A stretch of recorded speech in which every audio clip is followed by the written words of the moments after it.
먼저 저는 김항섭 아우스티입니다. 어르신학연구소 이사 맡고 있고 저는 이제 간단하게 말씀드리면 대학에서 학생들 가르치다가 지금은 퇴직해가지고 전남 장성으로 한 5개월 전에 귀촌했습니다. 그래서 지금 요새 꽃과 나무와 재밌게 살고 있고 엊그저께 이 그 장성에 사는 그 귀촌하는 사람들끼리 막걸리 한 잔해서 하자고 해서 갔었는데 뭐 어쨌든 뭐 진보적인 인사들이고 뭐 정의당 뭐 당원도 있고 막 그러는데 거기서 뭔 이야기 하다가 어떤 사람이 우리 사회가 이미 모계 사회로 돌아갔다 막 그런 이야기를 해서 좀 성기를 벌컥 내면서 한번 열띤 토론을 한 적이 있는데 진보적이라는 그 시각을 갖고 있는 사람 중에도 그런 사람들이 의외로 주변에 많은 것 같아요. 그래서 80년대 이렇게 활동할 때 보면 어디서 들었던 이야기인가 기억은 잘 안 나는데 여성이 그 최후의 식민지다. 뭐 이런 표현들을 그 썼던 사람들이 있는데 뭐 사회가 민주화되고 많은 것들이 좋아졌지만 여성의 문제는 여전히 좀 남아있는 그런 문제인 것 같고 특히 저는 이제 우리 천주교는 이 문제에 대해서 다른 누구보다도 많이 고민하고 좀 토론해야 될 그런 사안이라고 생각을 합니다.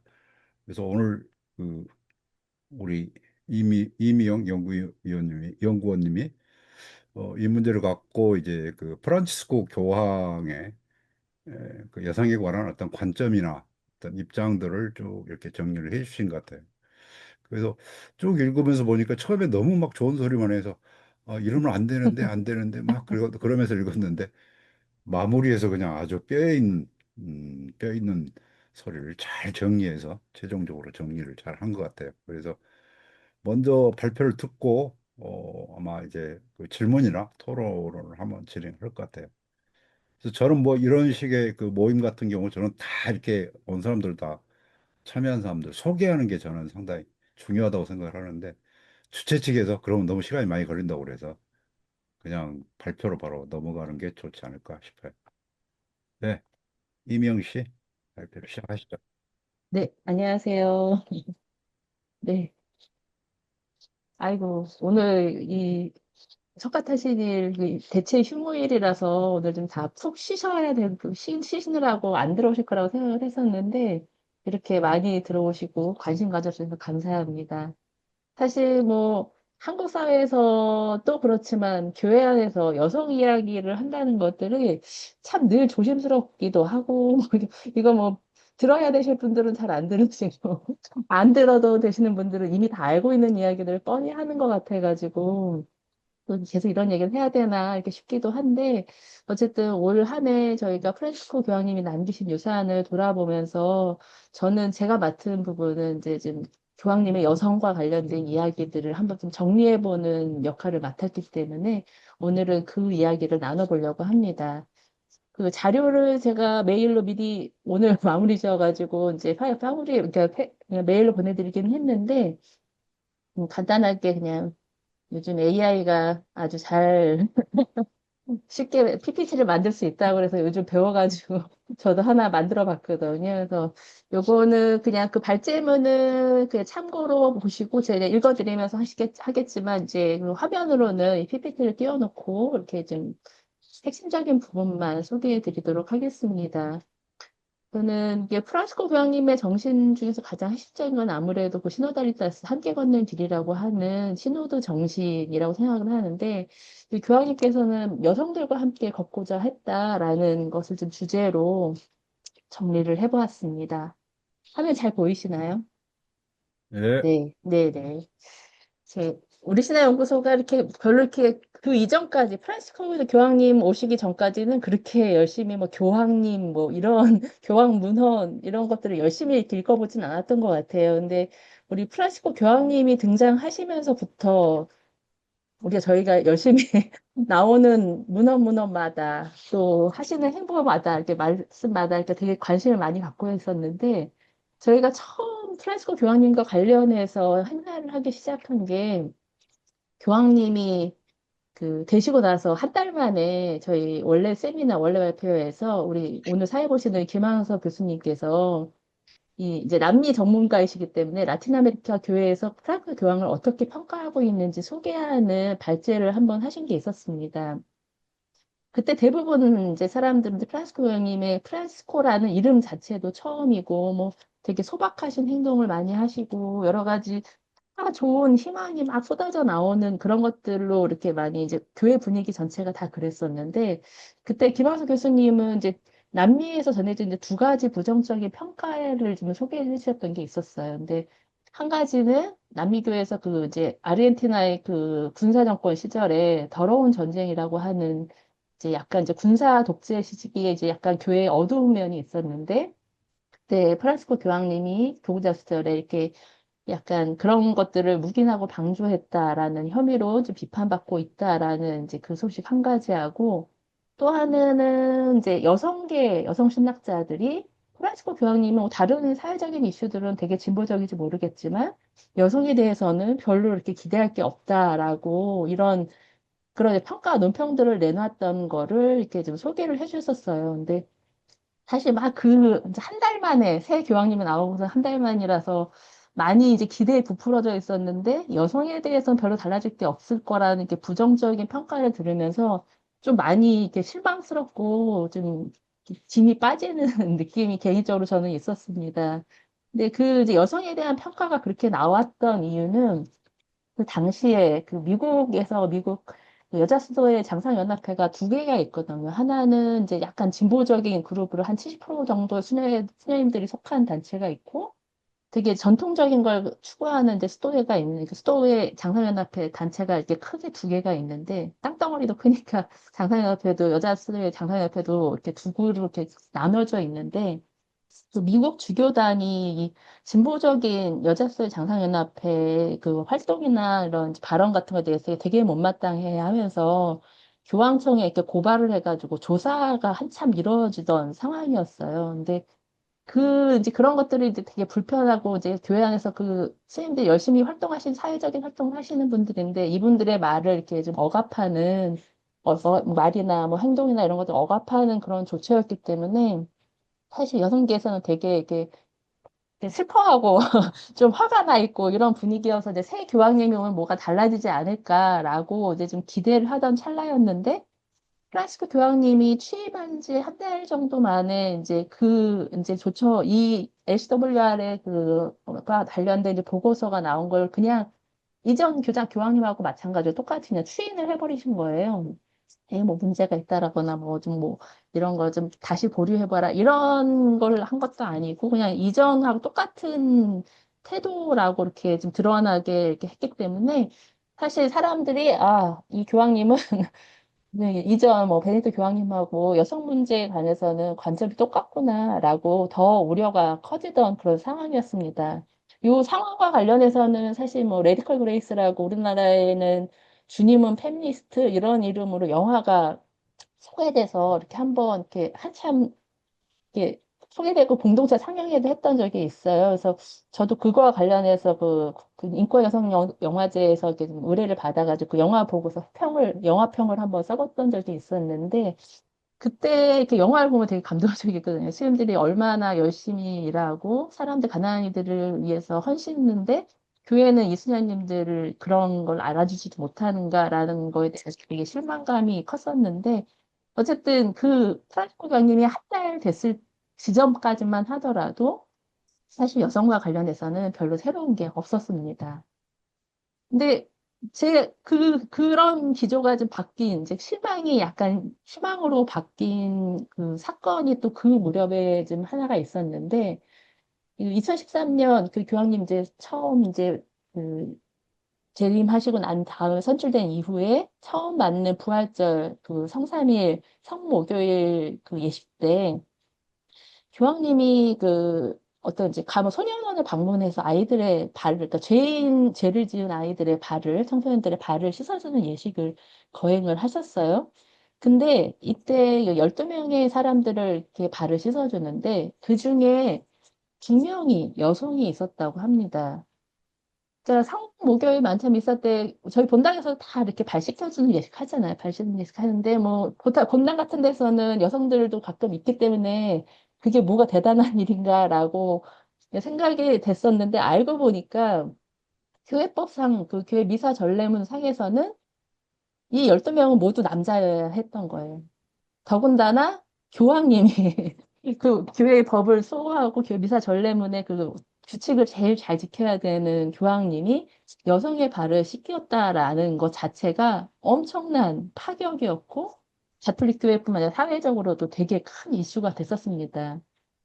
이, 사실 저는 이 일이 있기 전까지만 해도 교회법에서 여성의 방을 못 씻는다라는 것, 그런 조항이 있다라는 것도 몰랐어요. 근데 이 이슈가 되니까 알게 되죠. 근데 이런 일들이 사실은 교회 안에 너무 많은 거죠. 그러니까 알고 보면 너무나도 이상한데 교회 안에는 그렇게 남아있는 법들이 여전히 많았던 겁니다. 근데 프란스 교황님은 그냥 그런 잘 이렇게 시대에 뒤떨어진 법 같은 것들은 이렇게 좀 파격적으로 깨고 하시는 것들이 이렇게 하시지만 그냥 본인이 한 번 이제 이벤트처럼 이렇게 한 번 깨고 마는 것이 아니라 이거를 아예 그냥 법으로 바꿔버립니다. 미사 경문에다가 이제 여성의 발도 씻길 수 있게끔 모든 한일 백성의 발을 씻을 수 있다라는 식으로 미사 전례문의 규정을 바꾸는 조처를 후속으로 이렇게 이행을 하셨습니다.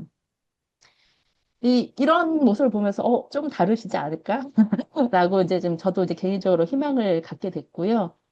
가장 이제 비판을 받았던 그 LCW 수녀님들에 대한 그 조사조차도 원래는 한 5년 정도 조사하도록 되어 있었는데 좀 그게 앞당겨져서 2015년에 빠르게 이렇게 지금 마무리 짓는 그런 뉴스도 나왔습니다. 이게 겉으로 보면은 이제 수님들이 이게 교황청의 요구를 받아들였다 이런 식으로 했지만은 그 이후에 그 합의문을 발표한 이후에 이제 교황님이 그 수녀님들을 따로 만나가지고 길게 대화를 하신 걸로 알고 있어요. 근데 알려졌는데 그 대화의 내용은 알려지진 않았지만 나중에 얘기했을 때 이제 수녀님들이 그 대화에 대해서 이제 좀 소개를 할 때 교황님께서 그 스님들한테 많이 이렇게 되게 감사하고 스님들이 아주 헌신적으로 가난한 이들을 위해서 자비와 사랑을 실천하시는 것에 대해서 아주 고맙다라고 이제 의사를 표현하셨다라고 이제 되게 그 만남이 기뻤었다라는 이제 그 자리에 함께 하셨던 스님들이 이야기를 하셨는데 제가 생각하기에 프란시스 교황님께서 지금 교회 여성들에게 갖고 있는 기본적인 마음은 바로 그러한 감사의 마음이지 않을까라고 좀 생각이 들었습니다. 그동안 이제 교회 안에서 제대로 인정도 받지를 못하고 그러면서도 이제 오랫동안 묵묵하게 봉사해왔던 그런 이제 스님들한테 또 스님을 비롯한 많은 여성 신자들한테 감사한 마음이 컸었고 어떻게 하면 우리 교회 안에서 이 여성들의 은사를 좀 잘 발휘할 수 있는 구조를 만들 수 있을까 그거를 이제 사목 내내 좀 많이 고민을 하셨다라고 생각이 됩니다. 그렇게 생각하는 그 구체적인 이유를 좀 하나씩 좀 살펴보도록 하겠습니다. 제가 개인적으로 프란시스코 교황님에 대한 이제 호감, 이제 약간 이제 우려와 약간 의심과 이런 것들이 완전한 이제 호감으로 좀 바뀐 계기가 된 건 한 편의 영화였어요. 근데 2016년 봄에 제가 이 프란시스코라는 영화를 이제 본 적이 있는데 이 영화는 그 이제 바티칸 공식 인증작이라고 이게 작게 보이실지 모르겠지만 이게 영화긴 한데 그 프란시스코 교황님이 이제 교황이 되기 전에 사제 시절에 어떻게 살았는지를 좀 전기처럼 이렇게 그려낸 영화입니다. 그리고 이게 그냥 약간 미화된 허구가 아니라 사실을 바탕으로 만들어졌다라는 것들이 지금 그 교회에서 교황청에서 인정을 했다는 이야기인데요. 여기에 보면은 좀 제가 이렇게 좋았던 장면들은 프란시스 교황님이 이렇게 되게 소박하게 사는 모습들은 뭐 많고 가난이들 찾아가는 모습들도 많고 이런 것들도 있는데 여성으로서 제가 인상 깊었던 거는 요리하시는 장면들이 종종 나와요. 그러니까는 본인이 뭐 먹는 밥이 그뿐만 아니라 이렇게 사생활 찾아온 손님들한테도 이렇게 밥을 해주고 또 시작교 학생들 막 많은데 그 학생들한테 이렇게 밥을 해주는 장면이 이렇게 있었던 기억이 납니다. 이게 그냥 한두 번 해본 사람이 아닌 거죠. 그러니까 자기의 먹을 밥을 해먹는 신부님들은 좀 뭐 계시지만, 이 누군가 이렇게 대접해서 자기 솜씨 음식을 만들어서 나누는 신부님들, 뭐 외국에는 많다고 그러는데 저는 한국에선 거의 본 적이 없어가지고 그런 모습도 되게 좋아 보였고요. 더 놀라웠던 거는 그 콘클라베에 참석하러 이제 교황청에 오셨는데, 주교님들 이렇게 빨래거리 내놓으라고 이렇게 빨래방 아주머님께서 이렇게 다 이렇게 자매님들이 이렇게 방문을 이렇게 두들기면서 하는데 교황님이 내 빨래는 내가 할 테니까 딴 일 하시라고 이렇게 이제 돌려보내는 장면이 있었던 기억이 나요, 영화에서. 저는 그게 아주 사소한 장면이지만 자기 빨래는 손수하는 교황님이라니 하고 되게 이렇게 막 마음속에 되게 많이 남았었거든요. 이, 이런 모습을 보면은 사실은 이제 뭐 식복사나 비서, 뭐 빨래방 자매 이런 식으로 그러니까 신부님들을 뒤에서 돕는 여성들이 참 많잖아요. 근데 교황님은 이런 여성들의 노동을 그냥 당연하게 여기는 분은 아니었다라는 생각이 좀 듭니다. 이제 여성 노동자에게 자기 할 건사할 거는 자기 다 큰 성인인데 자기 스스로 할 수 있으니까 다른 일들을 하라고 또 돌려보내는 모습은 어떻게 보면은 이제 교회가 이제 여성들한테 요구하는 일들이 어떻게 보면 이제 세상을 위해 좀 더 가난한 이들을 위한 봉사가 돼야 되는데 사제나 성직자나 이런 분들을 뒷바라지하는데 이렇게 매몰되는 것에 대한 조금 이렇게 지적? 이게 알지 못하는 지적? 뭐 이런 느낌이 있어가지고 저는 그 부분이 좀 인상 깊었고요. 또 그 영화에서 제일 가장 제 마음에 좀 깊이 있게 다가온 장면은 이 프란시스코 교황님이 이제 베르고리오 신부이시던 시절에 낙태한 여성과 낙태 위기 여성과의 그 일화 에피소드가 이렇게 좀 소개되는 부분이 있었습니다. 제가 이거는 이제 따로 가톨릭 평론에 한번 그것만 가지고 주제 글을 쓴 적도 있지만 이 가난한 집안에서 아이가 너무 많아가지고 더 이상 낳을 수 없는 부인이 이제 아이를 낙태했는데 너무너무 이제 신부님 얼굴을 볼 수 없을 정도로 부끄러워하고 되게 죄책감에 괴로워하는데 그걸 알아채고서는 이제 고해성사를 주면서 이렇게 치유해, 그러니까 그 사람이 이제 마음의 그 죄의 부담에서 벗어날 수 있도록 치유해 주시는 장면이 나오거든요. 그 장면도 그랬고, 이 이야기의 화자가 이제 그 이 책을, 원작이 되는 책을 쓴 이제 기자, 바티칸 그 출입 기자인데, 이분이 사실 이제 아직 미혼모인 상태인데, 미혼모가 아니라 이제 결혼 안 한 상태인데, 남자친구랑 헤어졌는데 아이가 임신한 걸 알았어요. 근데 이 아이를 낳아야 될까 말아야 될까 막 고민하는데, 남자친구는 나는 책임 안 진다고 그러니까 되게 많이 이제 괴로워하는데, 이 프란시스코 교황님하고 만나서 대화를 하면서 얘기를 할 때, 막 이제 교회법은 어떻고, 생명은 지켜야 하고, 막 이런 식으로 이 사람을 설득하는 게 아니라, 당신이 어떤 선택을 하든 좋은 선택을 할 거라고 믿는다라고 이제 지금 되게 이 화면 속에 나오는 이 여성이거든요. 그 여성들한테 이렇게 힘을 주고 격려를 해서 내가 항상 같이 기도해 주겠다. 당신의 선택이 좋은 선택이 될 수 있게끔 기도해 주겠다라고 하면서 그 힘을 주고 용기를 주는 장면이 나오거든요. 그래서 이 여성은 결국 이제 아이를 낳아요. 근데 아이를 낳았는데 정말 교회 가르침 충실하게 생명을 버리지 않고 낳은 거죠. 근데 이 아이를 유아 세례를 시키려고 하니까 미혼모의 아이라고 본당에서는 세례를 안 주는 거예요. 그래서 이제 프란시스코 교황님을 찾아가가지고 이제 그럼 나한테 와라. 내가 세례 줄 테니까 해서 이제 찾아갔을 때 이제 요리를 대접해 주는 장면이 있거든요.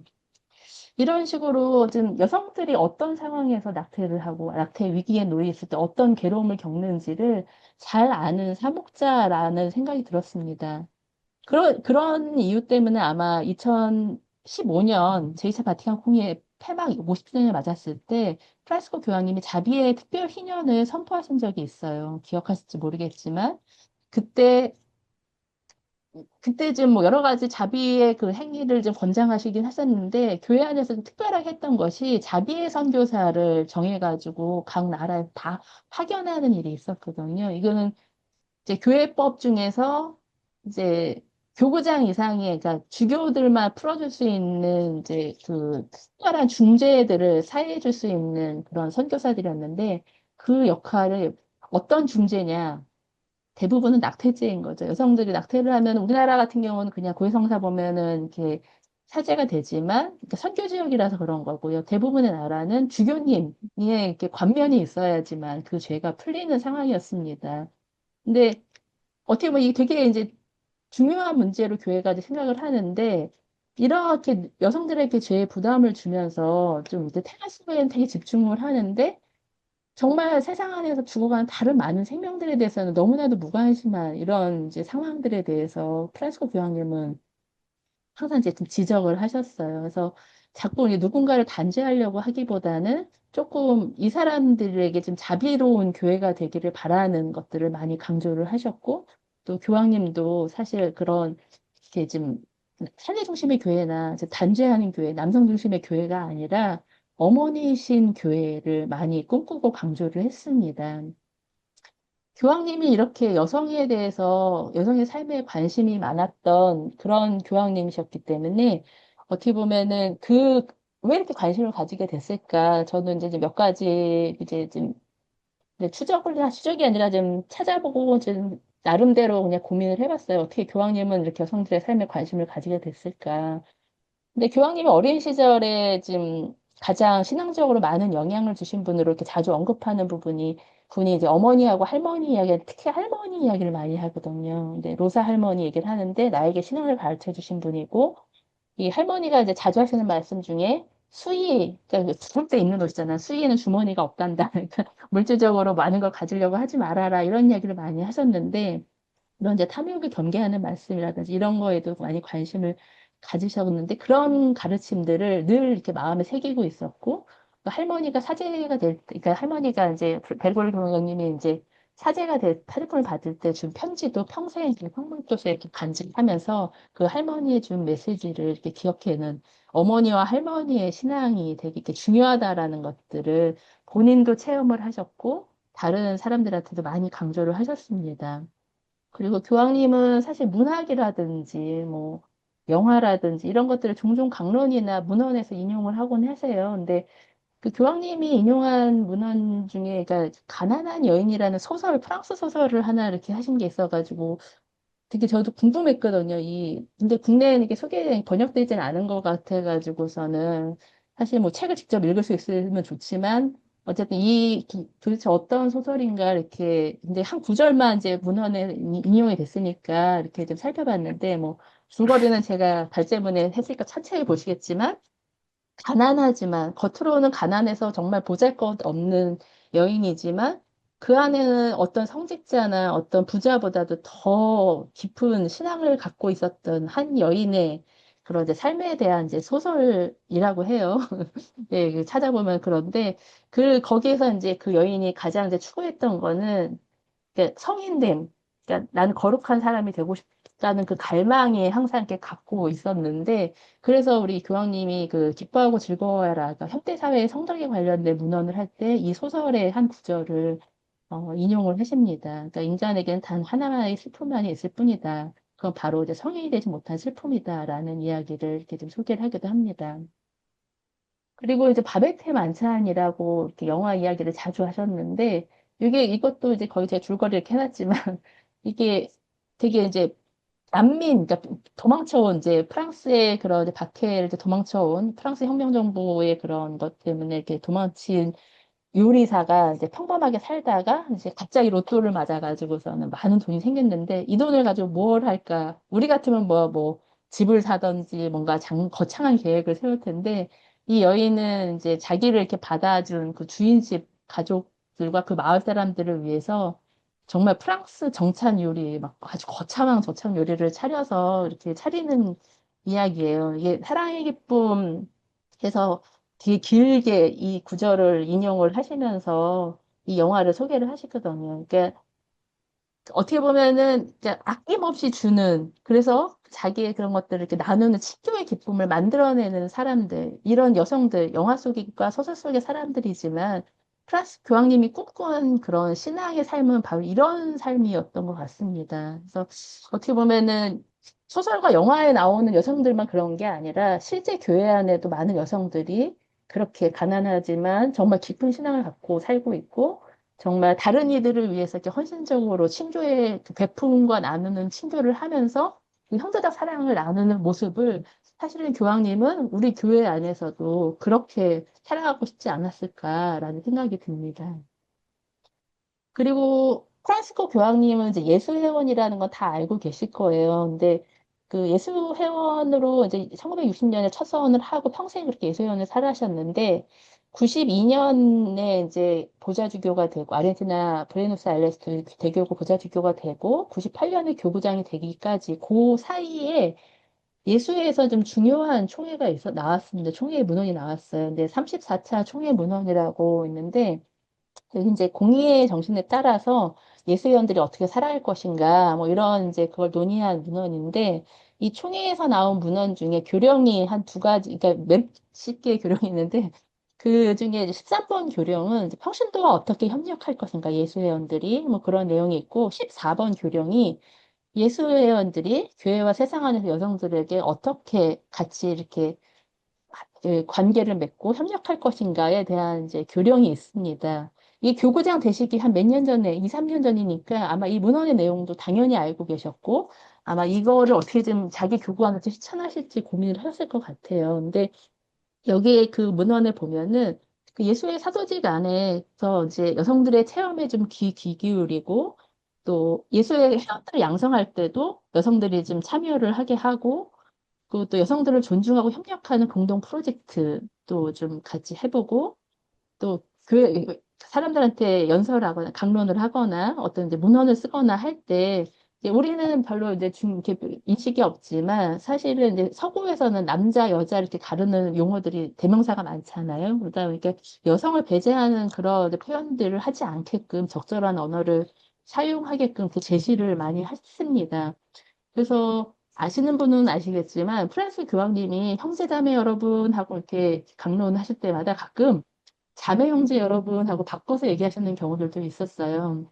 아예 문어 자체가 그렇게 쓰인 적도 있거든요. 근데 우리나라에서 번역될 때는 다 형제 자매 여러분으로 순서를 항상 남자를 앞에 두지만 원래 원문에 보면은 그러니까 자매 형제 여러분 이런 식으로 바꿔서 이렇게 잘 이렇게 쓰려고 언어 안배하신 것들이 좀 이렇게 곳곳에 눈에 띕니다.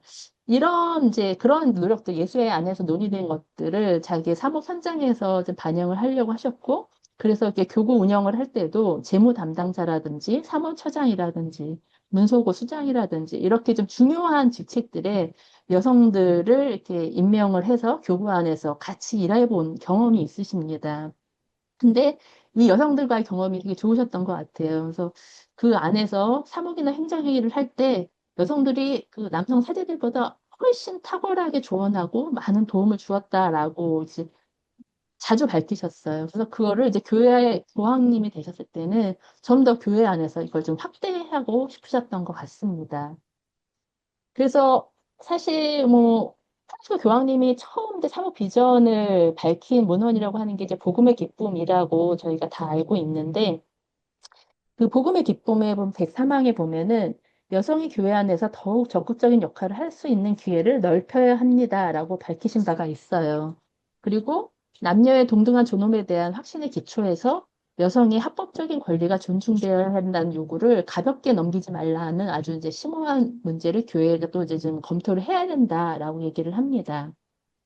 그런 것들을 좀 이제 교회 안에서 계속 실천을 하려고 노력을 하셨고, 특히 2021년부터 2024년까지 진행된 세계 주교 신호도 관영에서 이 문제를 아주 중요하게 논의하도록 다뤘습니다.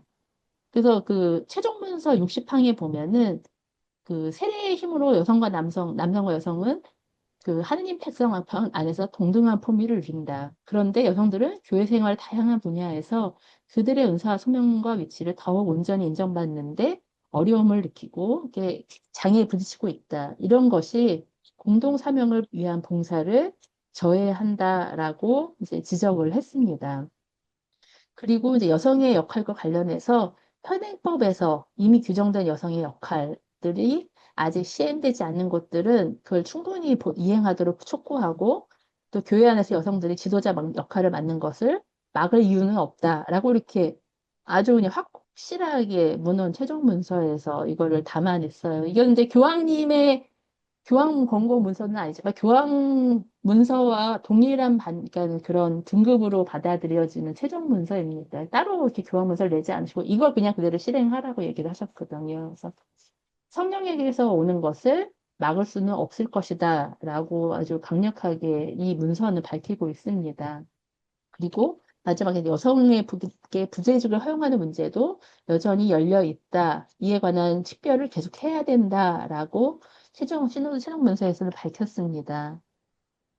이 문제는 이제 너무나도 중요해가지고, 사실 시노드 그룹 안에서, 시노드 논의 안에서 논의한 것들이 있는데, 한 10가지 주제는 이건 시노드 총회에서 그냥 잠깐 짧은 기간에 논의할 문제가 아니라 더 깊이 연구를 해야 된다라고 얘기를 하면서 한 10개의 주제를 따로 정했습니다. 뭐, 여러 가지가 있지만, 그 중에 제5그룹의 주제가 이 바로 여성 부재직과 관련된 논의 주제였어요. 근데 여성 부재직과 관련된 논의는 좀 따로 연구한 그룹이 있어서 제5그룹에서는 여성과 관련된 그러니까 여성이 어떻게 교회 생활에 잘 참여할 수 있을 것인가라는 그 작업들을 열심히 해가지고 올해 3월 달에 사실 몇 달 전에 발표가 됐습니다. 교황님은 이제 돌아가셨지만 그래도 그때 시작된 논의가 이제 계속 되었던 거죠. 근데 이 이제 최종 그룹의 그런 이제 여성의 교회 생활과 지도력에서 여성의 참여라는 주제로 최종 문서 보고서가 나왔는데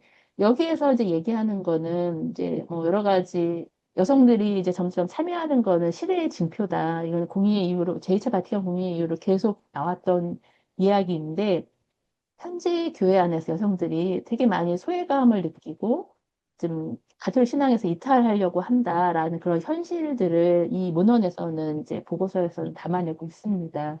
근데 이제 그런 원인 중에 중요한 것으로 이제 성직주의 문제와 남성 우월적인 마초주의 이런 것들이 여성의 은사를 발휘하는 것을 가로막는다라고 보고서는 분석을 하고 있습니다. 그러면서 이제 교회 운영과 의사결정 과정에 여성들이 참여할 수 있도록 해야 된다라고 하는데 뭐 여러 가지 제안들을 이렇게 연구해가지고 발표를 했는데요. 여기에는 이제 그 뒤에 사실은 그 앞에 본문 내용은 너무 짧지만 뒷부분에 그런 주장을 하는 근거들을 엄청 부록으로 더 길게 많이 담았습니다. 근데 그 부록이 한 6개 파트로 나눠졌는데 마지막 6부 파트가 여성들이 교회 안에서 생활하는 데서 이렇게 참여하게 되는데 프란시스코 교황님과 레오 교황님이 어떻게 공헌을 했는가를 정리한 파트예요. 근데 그중에서 이제 프란시스코 교황님과 관련된 부분들을 이렇게 좀 소개하는 것들을 보면은 이제 여러 가지 내용들이 있지만 일단 이제 행정적인 공헌, 이제 교회 법을 바꾸거나 제도를 바꾼 그런 것들이 한 6가지 정도가 지금 소개가 됐습니다. 그러니까 하나씩 소개를 해본다면은 아까 말씀드렸던 발식김 예식에서 여성들도 포함할 수 있도록 미사 경본을 개정한 작업이 2016년에 있었고요. 그다음에는 이제 기억하실지 모르겠지만 올해가 이제 마리아 막달레나 기념일이 축일로 승격된 지 10주년을 맞는 해입니다. 그 이전까지는 마리아 막달레나 하면은 이렇게 창녀의 이미지, 좀 어떤 죄 많은 여인 이런 이미지가 되게 많이 강했었는데 사실 이 여인은 부활의 증인, 사도들에게 복음을, 그 부활의 기쁜 소식을 전한 사도들의 사도라는 그런 호칭으로 예전에도 불렀었는데 교회는 이걸 무시했었다. 그래서 이거를 좀 제대로 기억해야 된다라고 하면서 그 칭호를 확장하는 조처를 취합니다. 어떻게 보면 이제 교회사 안에서 이제 여성들의 역할이나 이런 것들을 좀 바로 제자리를 잡아주려고 하는 이제 이런 노력들을 하신 거죠. 그리고 2021년에는 독서집과 시종직에서 여성들이 이렇게 참여할 수 있도록 했고, 그다음 원래는 지금 사실 이 법 개정이 되기 전까지 저희 다 여성들이 다 독서했었는데 일독서, 이독서만 했었는데 안 되는 거예요. 예, 예, 그 전까지는 다 불법이었던 거예요. 이게 법이 안 거쳐지고 있었던 거죠. 근데 그런 것들을 바꾸고 또 오래된 직무를 통해서 평신도 교리교사가 어떻게 보면은 교회의 직무로서 인정을 받게 됩니다. 그 이거는 여성의 다양한 은사를 그냥 성직자나 뭐 수도자 뭐 이런 이제 뭐 여러 가지 맞는 뭐 직무 그러니까 성직자에도 직무라고 얘기를 하잖아요. 수도자는 직무는 아니고 신원이지만 그런 이제 직무가 꼭 성직만 있는 것이 아니라 다양할 수 있음을 이렇게 좀 드러내기 위해서 교리교사 직무를 좀 제정을 하고 여성들도 할 수 있게 했습니다.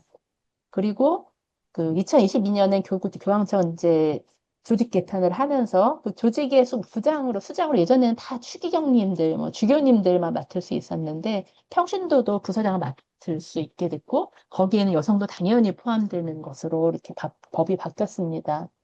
그리고 2023년에는 그 세계주교 시노드에서 대의원들을 이렇게 참석하는데 주교 시노드이기 때문에 항상 주교님들만 의결권이 있었는데 이번 시노드에서는 여성 대의원들도 임명을 해서 54명의 여성이 의결권을 가지고 참여를 했고, 그 외에 전문가나 이렇게 사회자 같이 하는 여성들까지 하면은 더 많은 여성들이 이번 시노드에서 참석을 했었습니다.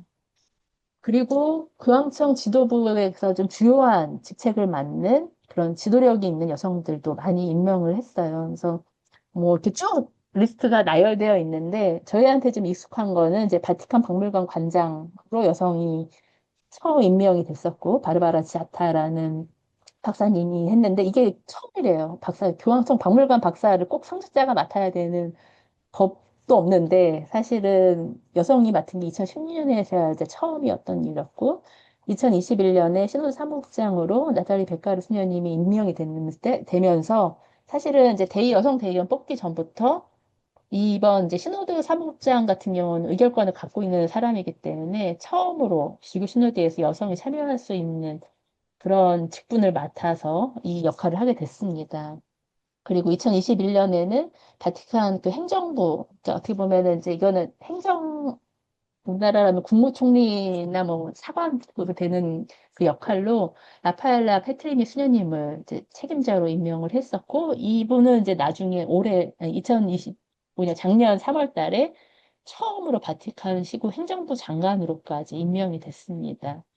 그리고 2025년에는 시모나 브람빌라 수녀님이 처음으로 그 축성생활 및 사도생활단, 이렇게 말하면 이제 수도자부라고 하는데요.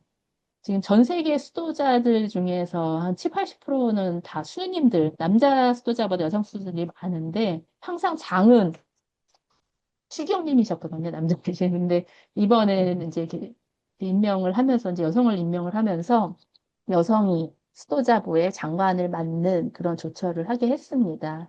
그 프란시스코 교황님 재임 기간 동안에 바티칸에 고용된 여성 직원들, 일반 직원들도 한 5% 이상, 7% 정도 가까이 이렇게 증가하는 조처들이 계속 이루어졌습니다.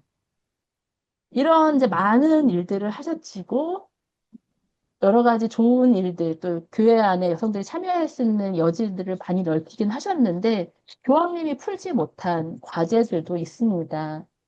교황님은 사실은 이제 가장 이제 문제가 된 것들이나 이제 많은 요구가 있었던 것들이 아까도 잠깐 얘기했던 여성 부재직과 관련된 논의였습니다.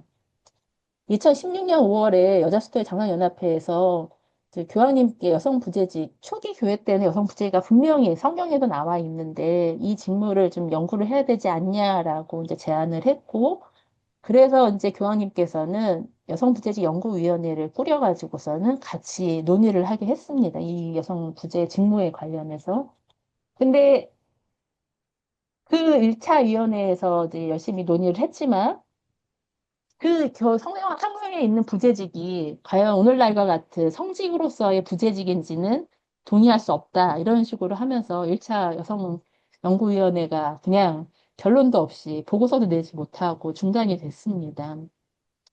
그랬는데 2019년 이제 아마존 특별 신호드가 있을 때 그때 이제 아마존 지역에서는 사제가 너무 많이 부족해서 각 지역에서 이제 여성들이, 스님들이, 여성 평신도나 선교사나 스님들이 많은 활동을 하고 여러 가지 일들을 하는데 이분들이 이제 성직자가 아니니까 사실 미사도 못하고 여러 가지 한계가 있는 거예요. 그래서 그런 그 지역에서 사실은 이제 여성 부재직을 좀 공식적으로 다시 검토해 달라라고 또 한 번 올렸습니다. 그러니 거기 이제 신호도 최종 문서에서는 아예 그거를 의결해가지고서는 그거를 문서에 포함시켜서 교황님께 요구를 했거든요. 근데 그래도 교황님은 그걸 곧바로 받지를 못했어요. 왜냐하면은 교회 안에 반대가 너무 많은데 사실은 이제 이걸 받을 수가 없는 거죠. 그냥 교황님이 내 마음으로 이렇게 쉽게 바꿀 수 있는 거는 바꾸지만 이게 반발이 심한 것들은 사실은 이제 교회가 이제 일치가 깨질까 봐 사실은 이제 주저하고 선뜻 받아들이지 못하는 부분들이 있으신 것 같습니다. 그래서 다시 한번 또 연구위원회를 2020년에 재조직을 해서 2차 연구위원회에서 다시 논의하라라고 돌려보내셨습니다. 근데 이 연구위원회는 연구를 하는 건지 마는 건지 계속 이렇게 뜨뜻무치근하게 있다가 교황님이 돌아가시고 난 다음에야 이제 보고서를 2025년 말에 내놨어요. 근데 내놨는데 1차 때와 거의 뭐 같은 결론이죠. 그러니까 여성 부재가 초기 교회 때는 있었던 거는 분명히 한데 이게 성직으로서의 오늘날과 같은 부재인지는 확신할 수 없다. 그래서 근데 이게 뭐 확정된 결론은 아니고 뭐 그냥 열어놓고 간다 이런 식으로 애매모호하게 이제 보고서를 하고 이렇게 마무리 짓고서는 끝내버렸습니다. 이게 교회 안에서 이제 레오드 형님도 그거에 대해서 어떻게 반응했는가 제가 잠깐 이제 기사 같은 걸 이렇게 제가 검색을 해봤었는데 교황님은 이제 이 문제가 여성 문제 중에 중요한 지역, 이제 서구교회나 사제가 부족한 지역에서는 이게 너무나도 중요하게 되고 요구를 하지만 사실 이제 아시아나 뭐 이제 다른 지역에서는 별로 그거를 되게 가부장적인 문화가 강한 데서 반발심이 너무 강한 거예요. 그러니까 이걸 필요로 하는 목소리보다 반대하는 목소리가 더 큰 이 상황에서는 사실 이게 중요한 게 이제 교회 문화가 바뀌어야 된다 이런 식의 이야기를 하셨거든요. 그러니까 우리의 인식이 먼저 바뀌지 않으면 제도를 먼저 이렇게 바꿔서 그 인식을 바꾸겠다라는 거는 레오 교황님도 사실은 그런 입장은 아니신 것 같습니다. 그리고 사실 이제 성직자 중심의 문화가 이게 교황님이 바뀌어서 이렇게 사람들을 윗자리에 딴 사람을 앉힌다고 여성들을 앉힌다고 그래서 하나씩 바뀌는 문제는 아닌 것 같습니다. 그 대표적으로 하나의 일화가 있는데 2019년 3월에 바티칸 그 공식 일간지 로세르바트 로마네라고 많이 들어보셨을 거예요. 거기 일간지에서 나오는 여성 월간 부록 잡지가 있는데 이렇게 돈네 끼에사 몬도라고 이렇게 여성 교회 세계 이런 잡지가 있는데 2018년 11월 호에 아주 충격적인 특집 기사를 냈던 적이 있어요. 그러니까 전 세계에서 어떤 이제 성직자들이 수녀님들을, 그러니까 일반 여성도 아니고 수녀님들을 이렇게 집단적으로 이렇게 성폭력을 하고 심지어는 임신한 수녀님한테 낙태도 강요하고 뭐 이런 전혀 교회적이지도 않고 너무나도 쇼킹한 어디 무슨 옛날에 이상한 무슨 완전히 세상에 이런 일이 나올 법한 이야기들이 전 세계적으로 또 벌어지고 있는 것들을 이렇게 다 취재를 해가지고서는 그거를 이렇게 특집 기사로 한번 냈던 적이 있습니다. 그러면서 이제 이 잡지는 이제 현대 사회에서 계속 이렇게 성직자들 성폭력이 끊이지 않는 이유로 수행인들이 제 목소리를 내지 못하게 만드는 그런 침묵과 비밀의 문화 때문에 이런 것들이 해결되지 않는다라고 문제를 제기를 했던 적이 있습니다.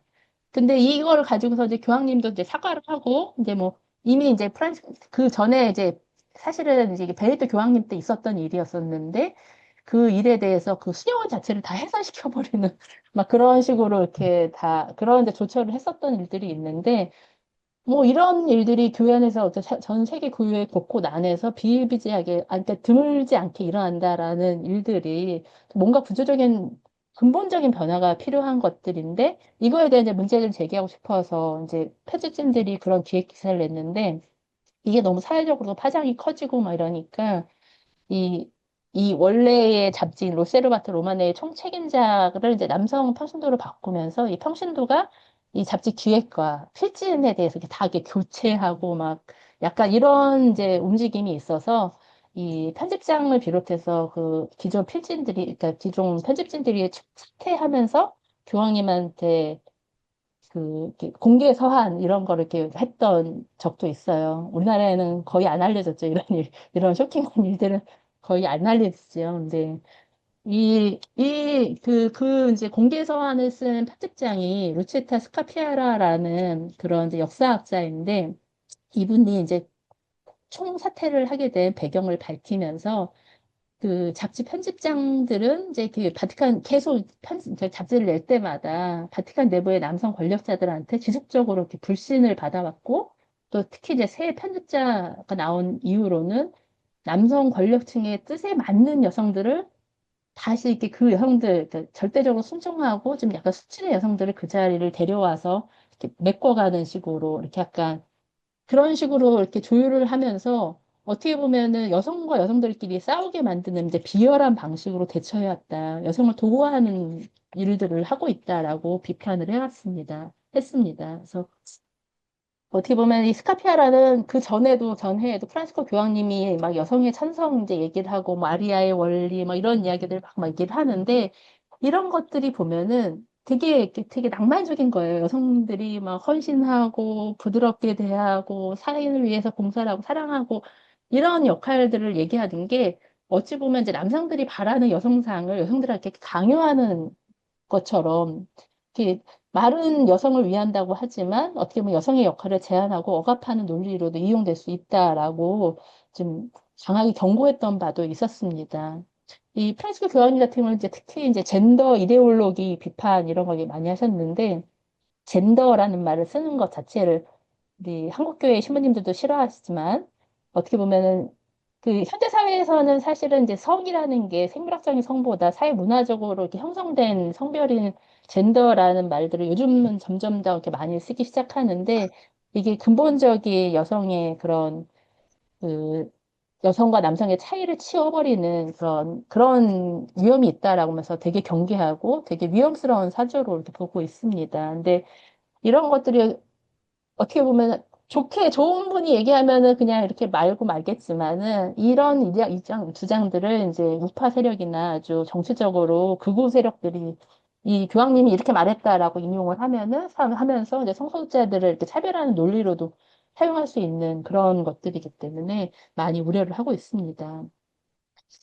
사실 프란시스코 교황님이 이제 여성에 관한 태도를 그래도 이렇게 종합적으로 평가를 해보자면 많은 여성을 위해서 좋은 일들을 하셨고 아주 훌륭하시지만 한마디로 정의하라고 한다면은 좀 부드러운 가부장주의를 가지신 분이시다라고 볼 수 있을 것 같습니다. 이거는 저의 생각이기도 하지만 다른 많은 여성 신학자들도 그렇게 비판을 하고 있고요. 그러니까 여성을 존중하고 중요하게 생각하지만 그가 그리는 여성의 그 이상적인 여성상이라는 것은 이렇게 가족을 위해서 좀 헌신하고 살림살이를 아주 지혜롭게 해서 꾸려나가는 현명한 어머니와 같은 그런 모습입니다.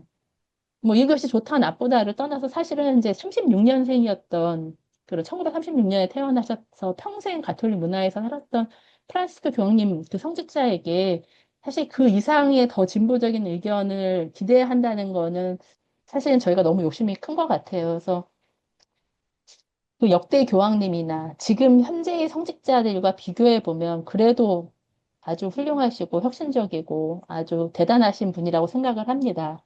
하지만 그 이제 기준점을 그 역대 교황님이라든지 지금 현재 성직자들이 아니라 지금 다른 종교나 다른 사회적인 여성 지위가 있는 그 여성들이 어우러져 살아가는 사회로 이렇게 기준점을 옮겨서 이렇게 보면은 교황님이 이렇게 하신 일들이 가톨릭은 이런 일들 많은 일들을 했어요. 라고 얘기하기에는 좀 많이 부끄러운 겨우 아니 아직도 그렇단 말이에요. 라는 이야기를 들을 수 있을 만큼 이게 좀 지지 바래고 좀 많이 갈 길이 멀어 보입니다. 저희가 그것도 그 세계적으로 봐서도 많이 답답한데 사실 한국 교회의 여성 현실로 돌아오면은 정말 뭐라고 무슨 말을 해야 될지도 모르겠는 그런 상황인 것 같습니다. 한국 교회가 프란시스코 교황님의 유산을 이어가고자 한다면 적어도 그 프란시스코 교황님이 하려고 했던 이제 교회 생활과 지도력에서 여성의 그 참여를 늘려나가고자 했던 구조적인 변화부터 좀 실천을 해가 나가야 되지 않을까 싶습니다. 근데 그렇게 그런 얘기를 막 주장을 하면 얘기를 해요. 그렇게 역할을 맡기고 싶어도 그럴 만한 인물들이 없다라고 이제 신부님들이 막 얘기를 하시는데 제가 보기에는 되게 게으른 변명이라고 생각을 합니다. 자, 그런 여성들이 나올 수 있게끔 양성을 해야 되고 또 지원을 해야 되고 그 사람들에게 지도의 길을 자꾸 맡겨봐야 되겠죠. 근데 그런 사람이 하늘에서 똑 떨어지게만 이렇게 기대해서는 아무것도 바뀌지 않는다라고 생각을 합니다. 적어도 이제 계속 우리가 최소한으로 얘기하는 게 교회 의사결정 구조 안에서 여성들이 한 30%는 돼야 된다라고 얘기를 하는데 이게 한 명이 들어가 있으면은 아무 말도 못 합니다. 두 명도 이제 둘이서만 이제 속닥속닥 하고서는 말 못하지만 세 명이 되면은 뭐 주장합니다. 그러면은 동의합니다. 제청합니다.까지는 돼야 되잖아요. 그래도 그게 아마 그 30%인 것 같아요. 그래서 그 정도의 이야기는 할 수 있어야 될 것 같은데, 한국 교회는 굳이 뭐 30%가 뭐가 그렇게 중요하냐, 이 수치가 왜 중요하냐라고 이제 얘기를 하시는데, 궁극적으로 우리가 좀 얘기하고 싶은 거는 이제 생물학적으로 여성들은 많다. 그럼 교회 안에 많죠. 여성들 많고, 부반장님으로 봉사하신 여성들도 많지만, 정말 여성이 남성과 동등한 인격을 가지고 평등하게 참여할 수 있는 그런 존재다. 그래야 교회가 돼야 된다는 의식을 가지고 자유롭게 이야기할 수 있는 여성과 남성이 사실은 늘어나야 된다라는 것이죠. 그래서 앞으로는 이제 그런 교회가 언젠가 될 것이다라고 이제 우리는 막연하게 기대를 하고 있지만 저희 한국교회 지금 평균 연령대가 60대입니다. 60대, 70대 여성들이시고 이분들이 언제까지 이렇게 봉사를 할 수 있을지 장담하기 어렵고 사실 젊은 여성들은 이런 교회의 꼴을 보기 싫어서 다들 도망가고 내빼고 있습니다. 그래서 다들 우리는 하느님의 내뺀 양이라고 막 얘기를 하는데 이 여성들이 다 내빼기 전에 빨리 교회가 좀 변해서 같이 좀 세상을 위해서 의미 있는 교회로 살아갈 수 있게끔 이제 프란시스코 교황이 바라셨던 것처럼 여성과 함께 걷는 교회가 되기를 바라봅니다. 네, 감사합니다. 예, 긴 시간 동안 수고하셨습니다. 발표 잘 들었고요. 전체적인 내용은 발표자가 이야기했던 부드러운 가부장주의 그 말로 잘 집약이 된 것 같습니다. 그래서 부드럽기 때문에 이전 교종들에 대해서 약간 좀 진일보한 그런 행적을 보였지만 근본적으로는 이제 가부장제라는 어떤 틀 안에서 벗어나지 못하는 좀 한계도 좀 보여준 것 같고 그래서 행정적 참여라는 측면에서 어느 정도 또 나아갔지만 성무의 참여라는 측면에서는 아까 종신부재직 갖고 계속 이야기했지만 여전히 좀 한계에 머물러 있는 그런 상황인 것 같습니다. 그래서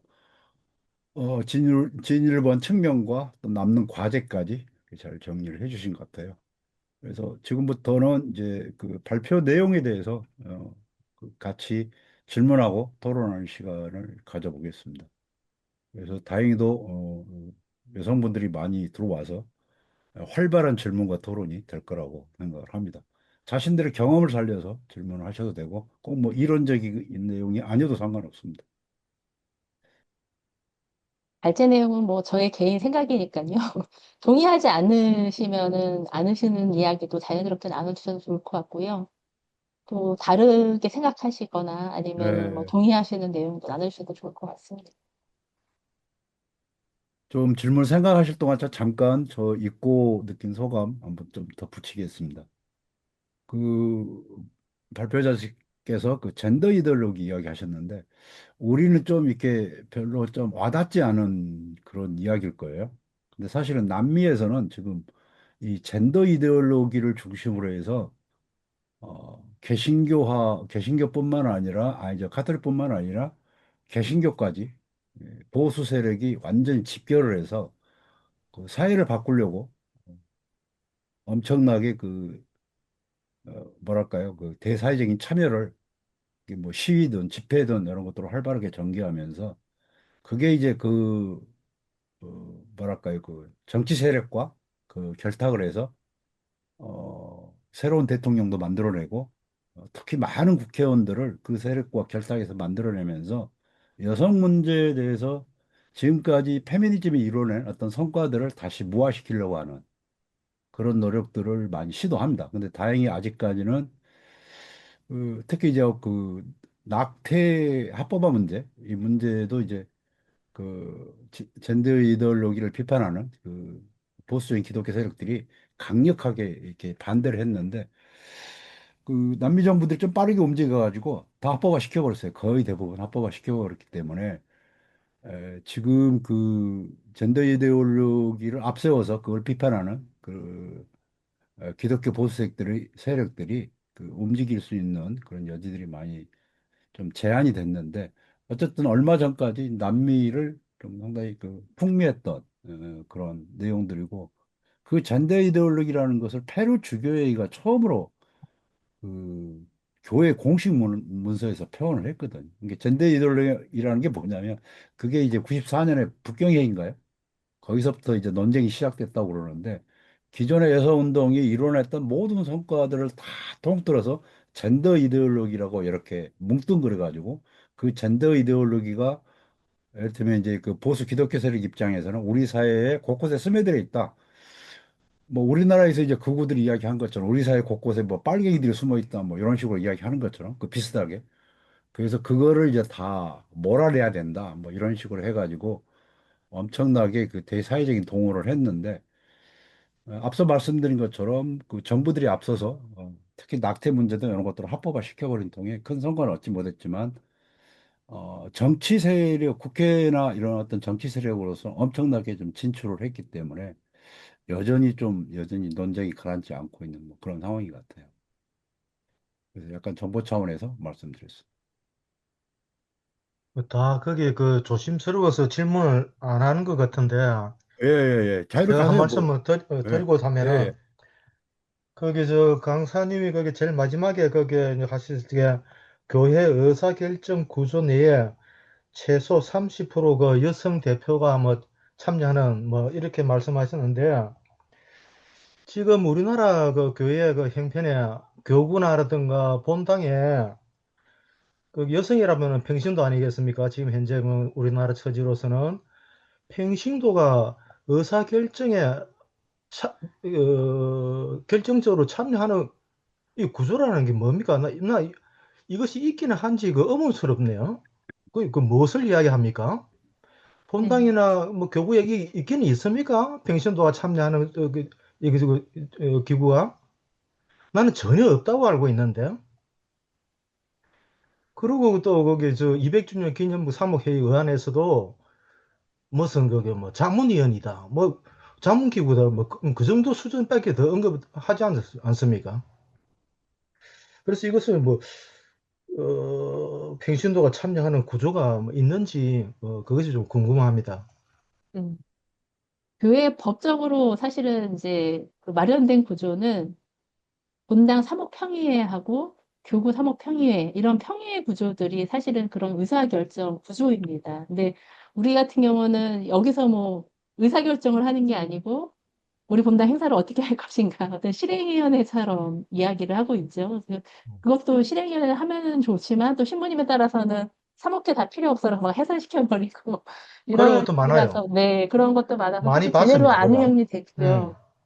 나도 그 하는 이제 사목 경우도 뭐 네, 보면서 신부가 거기 그 사목에 해체하고 없애버린 그런 거 많이 네, 봤어요. 그런 것들도 많고, 사실은 이제 사목회 자체도 보면은 이제 예전보다는 많이 여성 위원들이 좀 늘어나긴 했지만, 사목회장님들은 대부분 남성들이시잖아요. 그러니까 신부님도 남성, 사목회장님도 남성. 그리고 사목회에서 어떤 이제 논의를 할 때 여성들이 맡는 역할들은 이제 항상 이렇게 뭐 전례나 뭐 이게 뭐 교육 이렇게 일부 분과로만 되어 있고 사실은 이제 많이 그 같이 한다는 이제 느낌이 거의 없는 거죠. 그러니까 거의 사회조직하고 거의 비슷하게 위로 올라갈수록 이제 여성들은 거의 없는 이제 상황이고요. 그나마도 이제 교구 본당은 이제 그런 식으로 이제 작게라도 뭐 흉내라도 낸다고 하지만 교구 편의의 구조로 올라가면 더군다나 여성들이 거의 대부분은 다 신부님들이시고 우리가 이제 제일 한국교회를 대표하는 회의 기구라고 하면은 주교회인데 사실 주교회는 여성이 거의 없는 게 아니라 아예 없죠. 그렇죠, 신부님들도 없고 그렇죠. 다 예. 주교인들밖에 없죠. 음. 근데 이게 사실은 주교회의가 돼서는 안 되는 거죠. 한국교회 평의회 같은 국가 평의회 같은 게 사실 있어야 되는 거죠.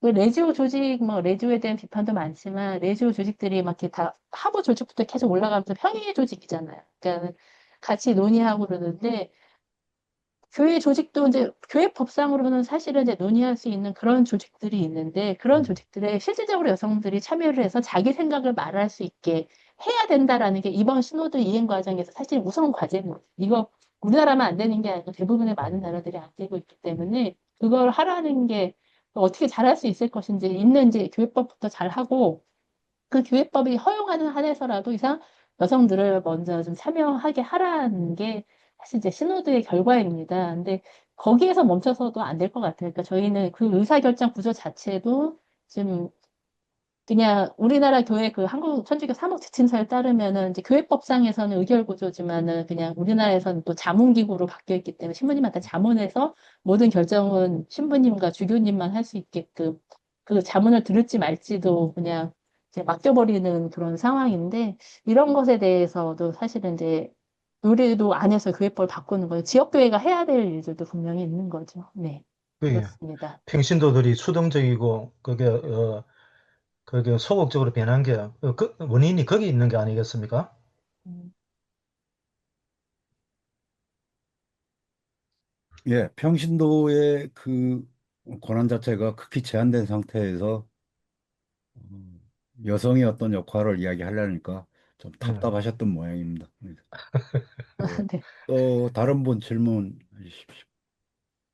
채팅방에 한 분이 질문 올리셨어요. 네, 제가 그냥 읽어드리겠습니다. 프란시스 교황님과 교회의 현재를 부드러운 이제 가부장주의라고 했을 때 교회 그 가톨릭 교회의 수적 위계가 유지되는 한 극복될 수 있는 지점이 있을까라고 이제 질문을 하셨고 어떻게 보면 불가능한 미션일 수도 있겠다라고 얘기를 나누셨고요. 또 얼마 전에 이제 교황님하고 성공회 캔터베리 대주교가 만나서 이제 일치를 말씀하신 적이 있는데 그런 것들이 여성 사제에 대한 긍정적인 영향이 있을 수 있을까라고 질문을 하셨습니다. 이 기사를 보셔서 아실지 모르겠지만 이제 성공회를 하는 그러니까 성공회 최고 수장이 우리는 이제 교황님이라고 하지만은 그러니까 전 세계 교회를 아우르는 이제 대표 지도자이시지만 성공회는 그 지역 교구가 최종 의결 다니고 지역 교회별로 하지만 어쨌든 이제 으뜸 교구는 영국에서 나왔으니까 영국 국교니까 거기 이제 캔터버리 대주교가 실질적인 성공회 수장이라고 얘기를 하는데 그 캔터베리 대주교가 여성 사라 머랄리라는 여성이 뽑히셨어요. 근데 역사상 처음 있는 일이고 이제 교회 일치하면은 이제 각 교회 지도자들이 만나서 이제 대화하시고 뭐 이런 것들 사진 막 나오잖아요. 근데 이전까지는 교회 수장들이 다 남성이셨기 때문에 뭐 전공 정교회라든지 뭐 가톨릭교회나 개신교회나 다 수장들은 다 남성이셔가지고 같이 종교 간 대화 일치 모임을 하셔도 당연히 다 남성들끼리만 얘기를 하셨는데 이번에 이제 성공회 수장이 여성으로 바뀌었기 때문에 처음 얼마 전에 이제 레오 교황님하고 만나서 인사를 나누셨어요. 대화를 하시면서 그래서 이런 게 이제 긍정적인 영향이 있을까라고 얘기를 하는데 무시하지는 못할 것 같아요. 그 똑같이 사제복을 입고 제의를 입은 여성이 같이 교황님과 나란히 같이 대화하는 모습이 이미지로 전해지는 그 메시지도 분명히 있다라고 생각을 하거든요. 그래서 저기는 여성 사제가 있는데 우리는 왜 없지라는 질문이 누군가에게는 생겨날 수도 있을 거고 왜 여성 시장이 잘하셨으면 좋겠어요. 잘하셔서 이제 좋은 이야기들이 계속 나온다면 왜 우리는 이렇게 안 되지? 라는 이제 질문도 생겨날 수 있을 것이고 그렇지만 이제 근본적으로 가톨릭 교회가 이제 수직적인 위계가 유지되는 한 이제 극복될 수 있는 불가능한 미션 같다라는 이 김지 선생님의 의견 질문처럼 사실 우리 교회의 삶이 예수님의 삶이 결코 위계적인 삶은 아니었거든요. 제자들 다 줄 세워서 1순위는 베드로, 2순위는 안드레아 막 이런 식으로 줄 세우는 제자고 여성들은 그 다음에 막 이렇게 하는 제자는 아니었는데 사실 우리 교회의 삶의 많은 부분들이 그렇게 위계와 남녀를 이렇게 순서를 정해놓고서 하는 경우들이 너무 많은 것 같습니다. 그러니까 제가 좀 별로 안 좋아하는 기도가 이렇게 성인 호칭 기도 있는데 남성 성인들 조금 얘기하고 그다음에 여성 성인들 조금 얘기하고 한국교회 성인도 남성 먼저 얘기하고 그다음에 여성 얘기를 하고 이 순서라는 것들이 별거 아닌 것 같지만은 이 젊은 제가 비교적 젊은 50대라고 하는데도 그 젊은 사람인데 상관인데 교회 안에서는 근데 너무 이상하고 불편합니다. 저는 제가 불편한데 더 젊은 20, 30대 청년들한테는 어떻게 보이겠습니까? 그래서 사실 우리 교회가 그렇게 위계적이고 수직적인 교회는 아니다. 우리는 공동체인데 공동체는 사실은 되게 수평하고 평등한 공동체인 거죠. 그래서 그런 초대교회 정신을 회복하는 것들이 사실은 우리 제2차 바티칸 공의회의 그 지향이었고 또 신호드 정신에서 말하는 지향이기도 하고 우리가 궁극적으로 좀 찾아가는 것들이 바로 그 지향점이 그 초대교회의 모습이 아닐까라는 생각이 듭니다. 예. 또 질문하실 분? 제가 질문 드리겠습니다. 예. 오늘 이명 소장님 강의 감명 깊게 잘 들었고요. 방금 성공의 수장, 여성 최초의 수장 얘기 나와서 여성 사제 관련된 부분에 대해서 제가 평상시에 늘 당혹스러웠던 부분이 있어서 한번 이 자리에서 여쭤보고 싶어요. 어, 좀 직설적으로 얘기한다면 우리 이미용 소장님을 비롯한 지금 이 창에 올라와 있는 모든 자매님들께 여쭤보고 싶은데 뭐냐면은 제가 당혹스러웠던 것이 적어도 제 개인적인 체험 안에서는 제가 워낙 제 개인적으로는 저는 여성사제를 지난번에도 말씀드린 적이 있는지 모르지만 환영하고 원하는 사람 중에 하나인데요. 이 문제를 이런 데 관심이 있기 때문에 자주 그 자매님들이나 수녀님들을 만나면 제가 여쭤봤어요. 근데 제가 당혹스러운 건 적어도 제 경험 안에서는 8대 2 정도로 수녀님이건 자매님이건 여성사제를 원하지 않았습니다. 이게 제일 당혹스러워요, 저는. 그러니까, 아니, 나 같은 사람도 여성사제가 되기, 난 남자고 여성사제가 나오면 너무 좋겠다. 그 이유는 단순히 남자도 할 수 있는데 여자 못하냐가 아니고요. 제 개인적인 생각은 여성만이 가지고 있는 장점이 있다고 생각해요. 어떤 그런 품성적으로나 남자가, 그러니까 예를 들면 뭐 고해성사를 준다거나 할 때도 남자가 여자를 이해하지 못하는 부분을 여자가 여자를 성사를 줄 때 이해하는 부분도 있다고 생각을 하고요. 또 남자가 남자한테 줄 수 없는 부분을 여성이 남자한테 줄 수 있다고 생각합니다. 사실 상담의 영역에서는 이게 자유롭게 이루어지고 있죠. 남녀의 관계. 저는 그런 관점에서 여성사제가 큰 역할을 할 수 있다고 생각하는 거예요. 단순히 남자도 할 수 있는데 여자는 못하냐 이게 아니고.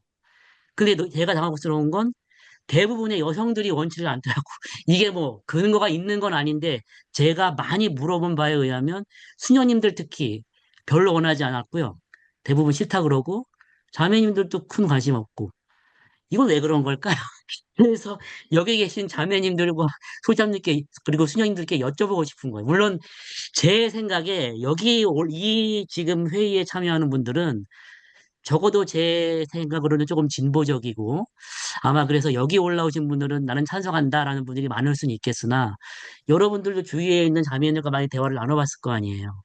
아마 저같이 뭐 여자 뭐 살꼭 돼야 돼? 여성사제 갖고 돼야 될 이유가 있어라고 말하는 자매님들 많이 만났을 겁니다. 저는 그게 어떤 의미에서 그러는 건지 궁금해요.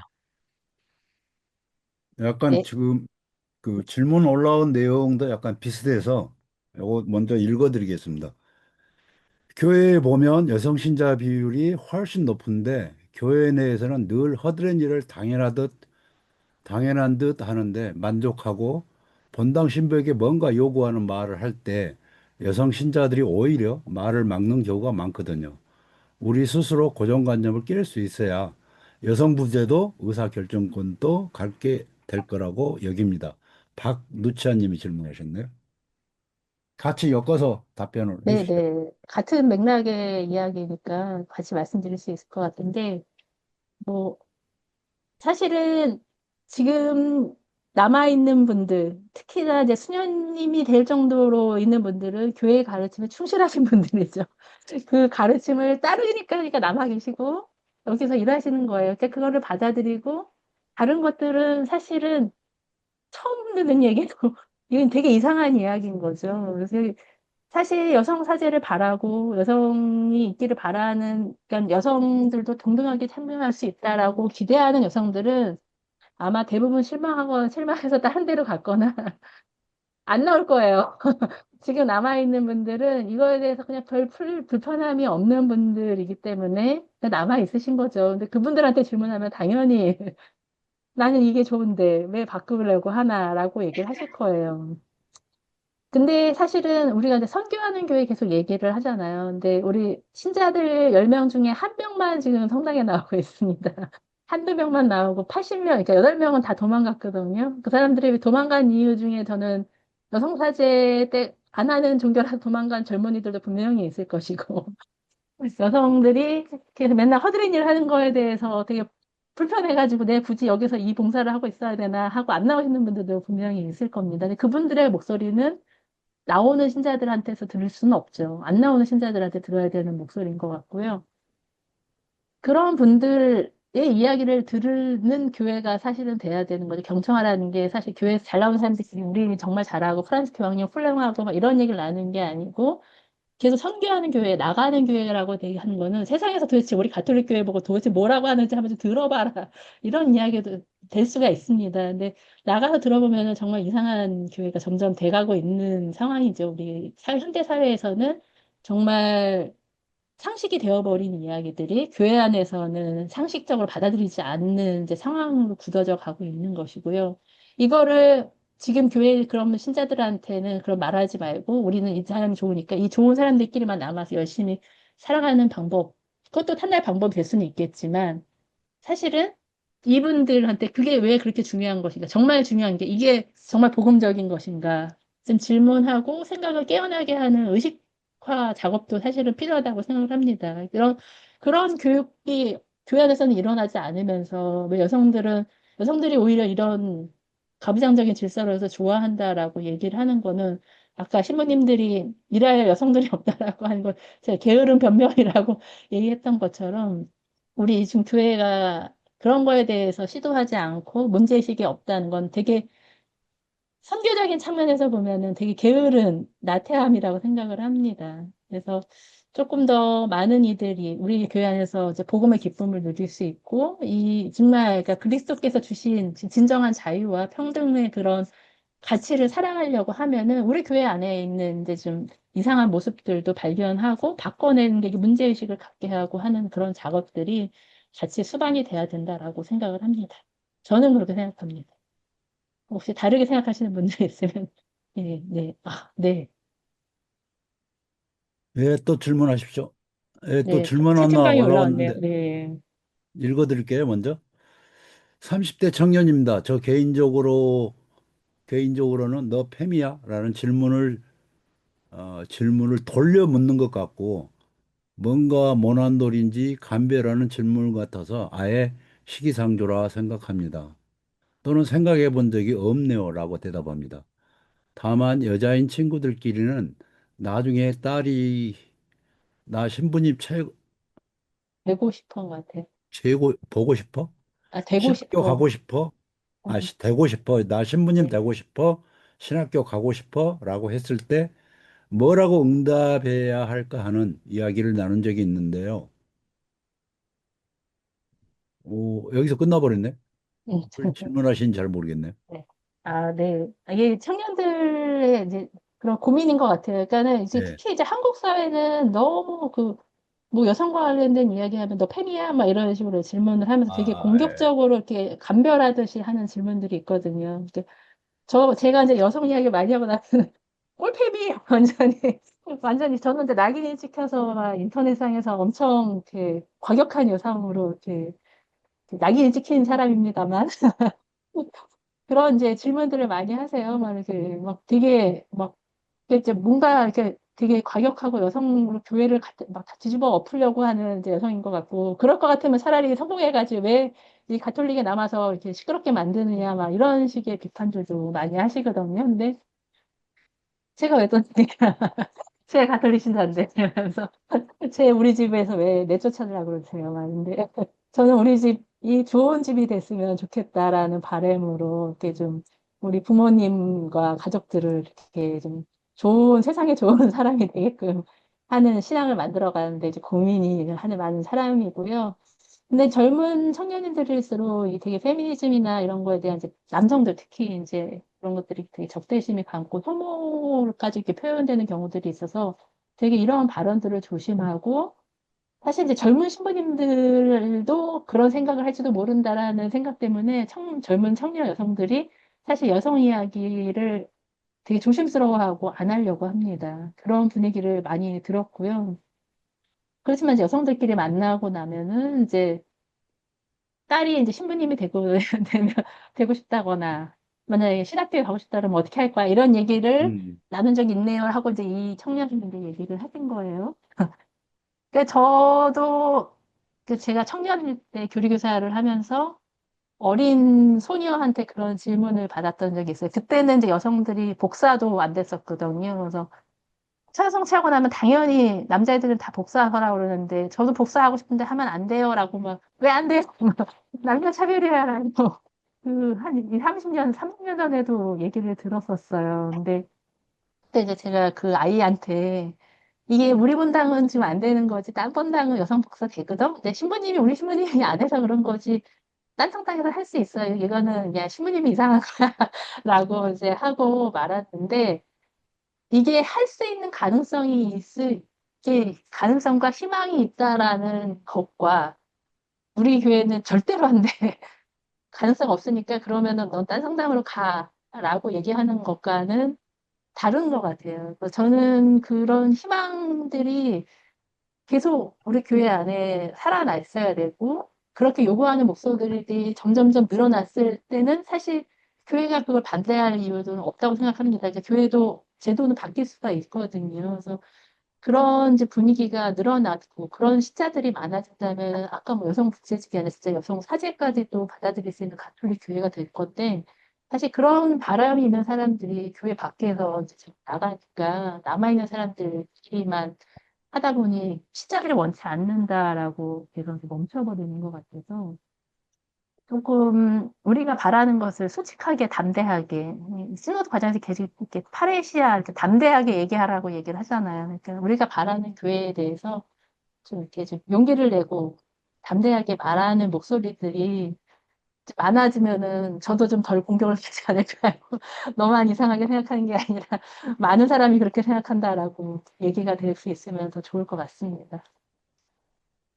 저는 그 발표자가 그 뒷부분에서 그 다른 종교하고 좀 이렇게 비교해서 우리를 좀 견주어보자는 그 이야기 했는데 그게 참 좋은 이야기 같아요.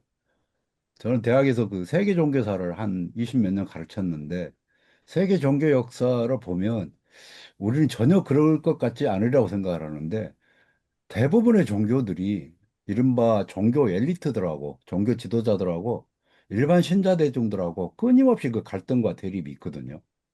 근데 이제 재밌는 것은 그런 일반 신자 대중들의 그런 요구나 이런 것들을 제대로 수용해서 종교 스스로 자체를 이렇게 환골탈태하지 않으면 그런 종교들은 사라져요, 역사에서. 대부분 사라집니다. 근데 이제 그런 종교들이 그런 개혁을 하는 이런 그 계기들을 보면 제가 보면 딱 두 가지로 나눠지는 것 같아요. 하나는 뭐냐면 그 종교가 절대적으로 이제 존립의 어떤 위기에 닥쳤을 때, 예를 들면 이제 그 인도 같은 데서 기존에 힌두교가 있다가 불교가 태동하면서 신자들이 다 이렇게 불교 쪽으로 넘어가니까 힌두교에서 대대적으로 종교 개혁을 하거든요.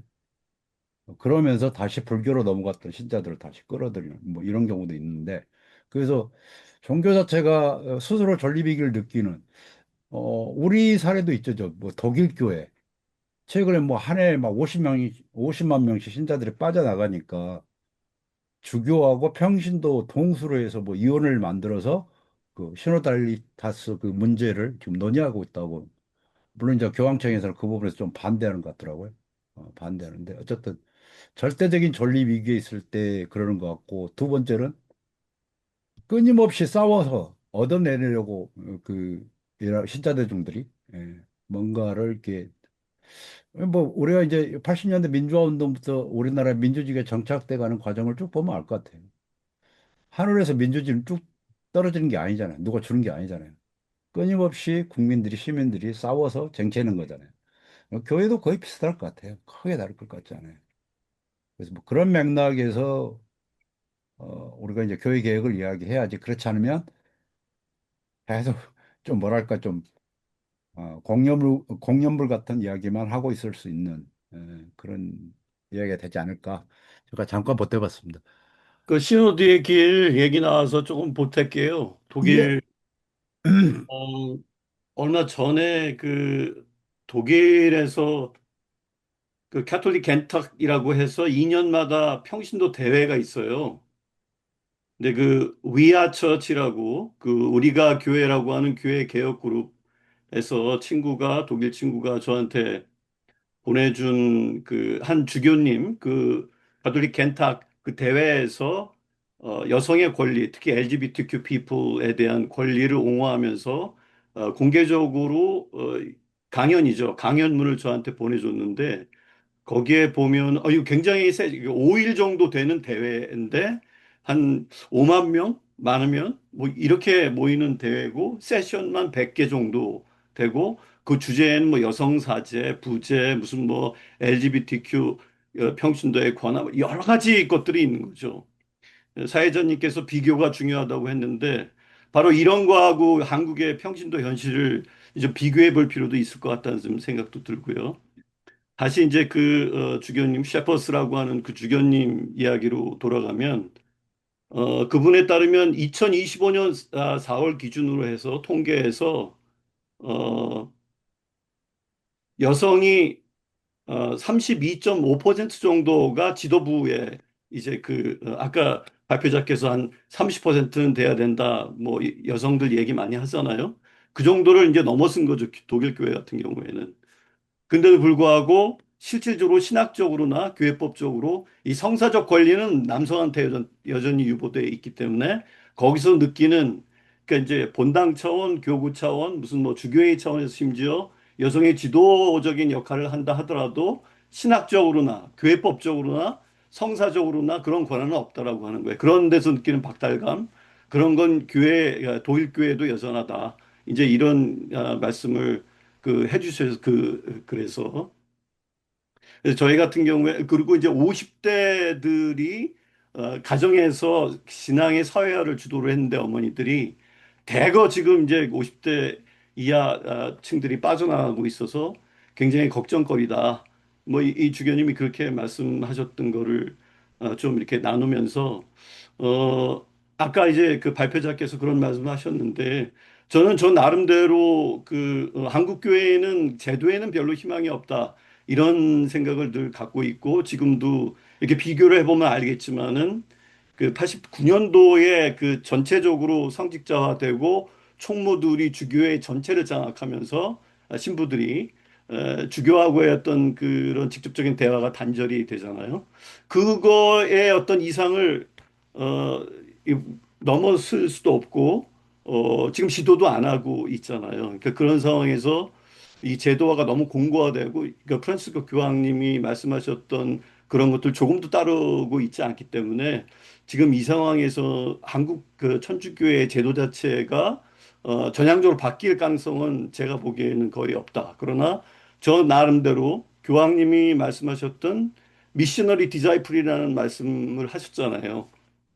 선교하는 제자. 그건 자기의 신앙이 있으면 분명히 이건 정의롭지 못한 상황이기 때문에 싸우다 죽더라도 그건 싸워야 되는 거죠. 저는 그렇게 생각하고 이 개혁을 그 어떤 방식으로 어떻게 할 것인가는 개인에 따라 좀 다르다고 생각을 하는데 저는 지금의 이 한국 천주교회는 누구와도 말도 섞기 싫은 그런 상황이어서 그냥 저 나름대로 그냥 그렇게 해 나가지만 포기하지 않고 계속해서 그 제도를 개혁하기 위해서 노력해야 된다. 뭐 이런 말씀을 덧붙여서 드립니다. 예, 고맙습니다. 이게 카톡방에 또 두 개가 올라왔는데 하나는 질문이라기보다는 약간 논평에 가까운 내용 같아요. 부촌성당, 이게 부자교회를 이야기하는 것 같아요. 부촌성당, 지구자 성당 정도에서는 본당의 이의를 제기할 때 자매님 주사파요 라며 면박도 합니다. 또 하나 질문은 김은경 님이 올려주신 건데 본당 사목회에서 여성평신도는 본당 사제의 사목 방향에 대해 지지하고 포피라는 역할을 합니다. 수도자도 마찬가지고요. 여성 사제를 논하기 전에 사제의 개인 성향, 에골스 같은 사목 방향에 대한 공식적인 의사표현의 창구가 있어야 한다고 생각합니다. 본당 내 사목회에서는 면대면으로 의견 내기가 어려울 수 있지만 교구에서 국민신문고 같은 공적인 의견 창구를 만들었으면 합니다. 어, 참고 인내하는데 미덕을 두고 있는 사이에 교회가 변화하지 못하고 편안함에 안주하고 있는 현재 모습을 직시할 필요가 있는 것 같습니다. 예, 김은경님은 신문고를 만들자 이런 의견인 것 같습니다. 이 두 가지 의견, 코멘트에 대해서 발표자님 혹시 하실 얘기 있어요? 하게 공감합니다. 네. 공감은 하지만 사실은 주교회의날 뿐만 아니라 각 주교 본당에서는 이런 다양한 이야기를 감당을 못 하시는 것 같아요. 그래서 대부분의 자유 게시판을 막아놨습니다. 나는 그 교구 홈페이지에서 뭘 찾으려고 들어가면은 검색도 어려워요. 검색창도 없어요. 그 신자들한테 알리고 싶은 것만 그냥 일방적으로 전달할 뿐, 신자들의 목소리를 들으려고 하는 통로가 사실 없으니까 자꾸 신자들이 이제 뒤에서만 이제 얘기하거나 그냥 말하다 지쳐서 사라지는데 그 시노드가 그래서 얘기를 하는 게 자꾸 얘기를 하라고 자꾸 대화하게끔 이제 장을 마련하라고 얘기를 하는 것 같습니다. 근데 이게 공식적으로 사실 전달이 돼야지 그냥 우리끼리 말하는 걸로 끝나지 않고 그 위에서 이제 전달이 돼서 이게 구체적으로 변화하는 것까지 또 다시 이렇게 수반 작업이 이루어져야 되는 건데 지금 우리는 말하는 장부터가 없는 게 제일 큰 문제인 것 같아요. 그래서 어떻게 하면 이런 이야기를, 교회 이야기를 자유롭게 나눌 수 있는 장을 만들어 나가야 될까? 이게 사실은 저희가 더 우선적으로 해야 될 고민이 아닌가 싶습니다. 예. 또 다른 분 질문해 주십시오. 저기 질문은 아니고 예, 잠깐 코멘트 괜찮습니다. 오늘 네. 아, 저는 부산교구 토연본당 배영경 아나스타시아입니다. 저희 부산교구는 한 3년 전부터 청청회라고 해서 청소년, 청년들을 이제 좀 더 많이 교회로 오게 하기 위해서 막 하는데 오늘 여성에 관련된 얘기를 들으면서 제가 드는 생각이 그렇게 이제 저희가 어떤 청년들의 유입, 네, 그게 없으면서 교회가 이렇게 연세 드신 분들이 사실 많고, 제가, 그러니까 50대 지금 이제 후반을 가고 있는데, 저희 본당에서도 젊은 축에 속한단 말이죠. 사회에 나가면 절대 젊지 않은 나이가. 그래서, 그렇게 보다 보니까 점점 이제 원래도 그 70대, 80대 이런 자매님들이 굉장히 많으시고, 저희 성당도 형제님보단 자매님이 훨씬 많으시고, 그래서 각각 봉사나 실질적으로 하시는 일이 많지만, 형회 회장님을 비롯해서 중요 뭔가 이렇게 자리라고 할까요? 그건 다 형제님들이 하시거든요. 그런데 그 청청회를 3년을 했는데 저희 본당 같은 경우에 결국 청년 미사가 지금 3명밖에 안 남은 거예요.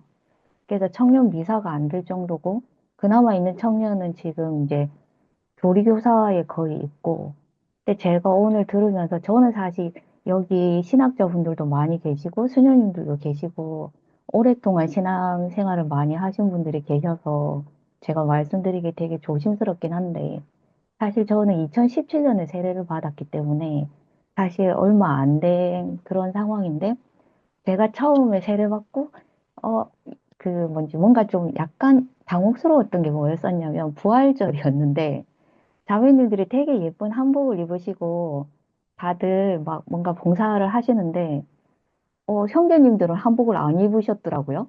그래서 그냥 그런가라고 생각했는데 다음에도 보니까 뭔가 큰 행사가 있으면 항상 자매님들은 한복을 입으시고 형제님들은 그냥 양복 입으시고 그래서 그런 것도 조금 이상했었고 그리고 이제 보면 항상 많은 일들을 하시지만 뒤에서 보이지 않는 일들을 하시고 근데 이제 이분들이 저희끼리 막 있거나 이렇게 하실 땐 되게 활발하시거든요.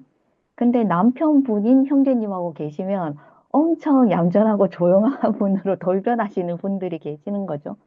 그래서 이게 우리 사회가 갖고 있는 그냥 현모양처 아니면 뭐 그런 것들이 그냥 그 사회 안에서 가정 안에서 있던 것들이 교회 안에서도 그대로 발현이 되는 거구나 이런 생각이 들고 그리고 이제 젊은이들의 유입이 점점 줄다 보니까 오히려 그런 건 더 강화되고 근데 이제 제가 보면 그 모든 교우가 다 마찬가지겠지만 예신이라는 게 있잖아요. 그래서 중학생, 고등학생, 남학생들은 예비신학생 모임에서 그들끼리의 한 달에 한 번씩 모임도 있고 여러 가지가 있는데 사실 그 시기에 여학생들한테는 아무것도 우리 교회가 제공하는 게 없거든요.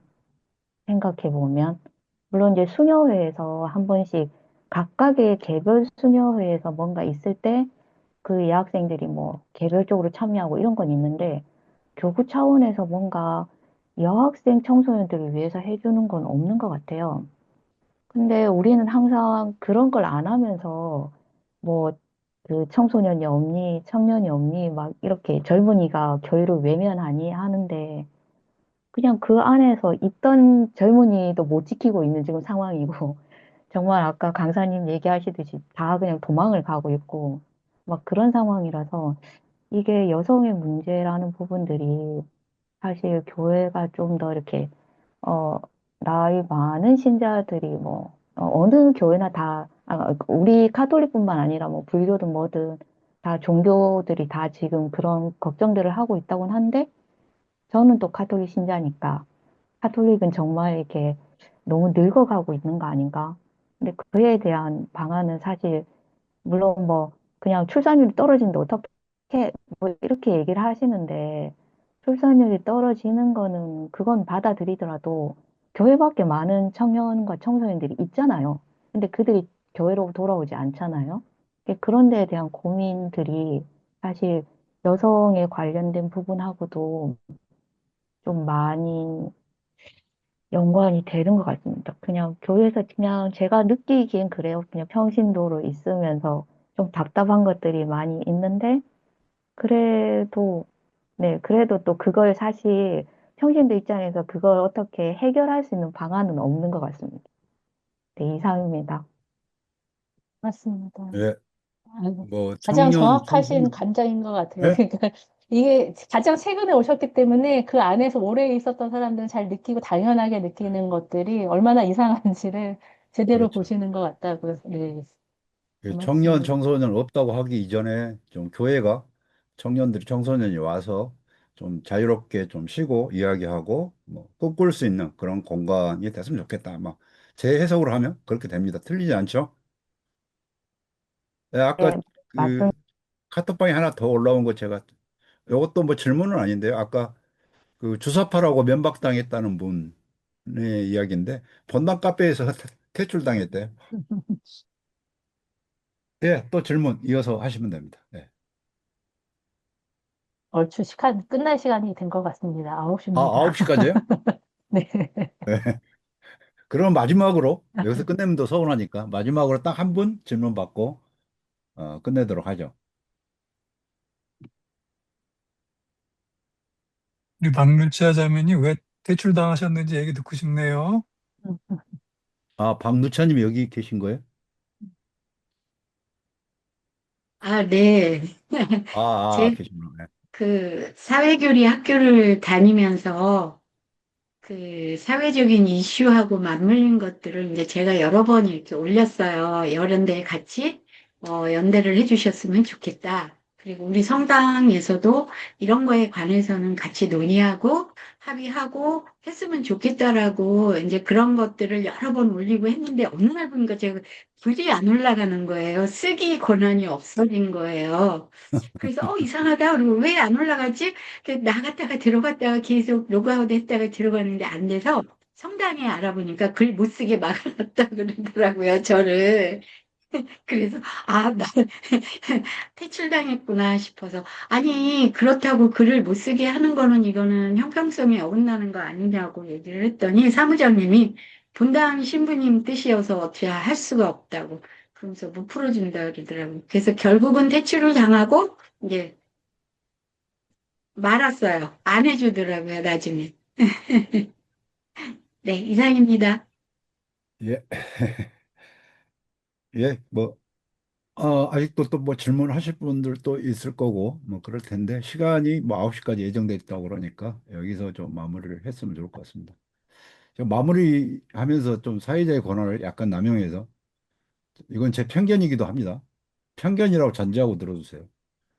23년 동안 20대 초반 애들을 가르쳤는데 왜 우리 사회 그 가부장제가 오래 지속된지를 약간 알 것 같아요. 왜 그런지 아세요? 남자가 할 수 있는 게 별로 없어요. 할 줄 아는 게. 힘센 거 빼고, 힘쓰는 거 빼고, 뭐 감수성이나 뭐 공감 능력이나 이런 모든 면에서 뭐 학습 능력도 마찬가지고 이건 순전히 제 개인적인 편견입니다. 왜냐하면 제가 경험했던 아주 작은 바운더리 이야기이기 때문에 그래서 남성 입장에서는 자꾸 이렇게 자기의 어떤 자리를 빼앗길지도 모른다는 그런 어떤 위협.